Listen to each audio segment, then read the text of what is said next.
महाराणा प्रताप और हल्दी घाटी का युद्ध। महाराणा प्रताप का नाम भारतीय इतिहास में वीरता और स्वाभिमान का प्रतीक माना जाता है।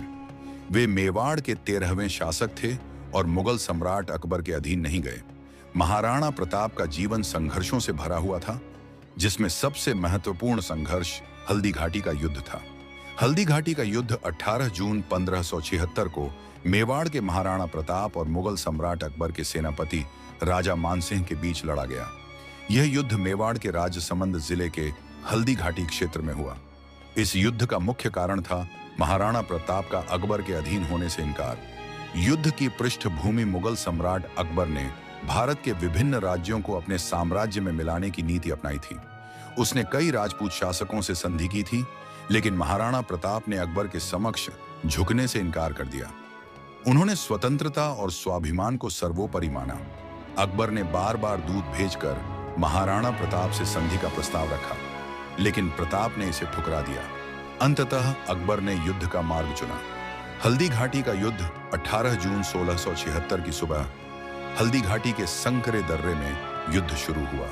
महाराणा प्रताप के पास 20,000 सैनिक थे, जबकि मुगल सेना में लगभग 80,000 सैनिक थे। यह युद्ध असमान शक्तियों के बीच था, लेकिन महाराणा प्रताप और उनके सैनिकों ने अद्वितीय वीरता का प्रदर्शन किया। महाराणा प्रताप का प्रिय घोड़ा चेतक इस युद्ध का महत्वपूर्ण हिस्सा था।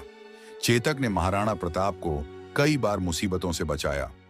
युद्ध के दौरान चेतक ने दुश्मन की सेना के हाथी पर छलांग लगाकर महाराणा प्रताप को सुरक्षित बाहर निकाला। हालांकि चेतक को इस प्रक्रिया में गंभीर चोटें आईं और उसने महाराणा प्रताप को सुरक्षित स्थान पर पहुंचाने के बाद दम तोड़ दिया। युद्ध का परिणाम हल्दी घाटी का युद्ध लगभग 4 घंटे तक चला। इसमें दोनों पक्षों को भारी नुकसान हुआ। यह युद्ध निर्णायक नहीं था, लेकिन मुगल सेना को महाराणा प्रताप के सामने झुकना पड़ा। महाराणा प्रताप ने अपनी रणनीति और साहस से मेवाड़ को स्वतंत्र बनाए रखा। युद्ध का महत्व। हल्दी घाटी का युद्ध भारतीय इतिहास में संघर्ष और स्वतंत्रता की प्रेरणा का प्रतीक है। महाराणा प्रताप की वीरता, उनकी सेना की त्याग भावना और चेतक की वफादारी ने इस युद्ध को अमर बना दिया। यह युद्ध यह भी दर्शाता है कि आत्मसम्मान और स्वतंत्रता की रक्षा के लिए कितनी भी विपरीत परिस्थितियों का सामना किया जा सकता है। महाराणा प्रताप का जीवन हमें यह सिखाता है कि अपने आदर्शों और स्वतंत्रता के लिए संघर्ष करना सबसे बड़ा धर्म है। उनकी वीरता और स्वाभिमान की गाथा आज भी हर भारतीय को प्रेरित करती है।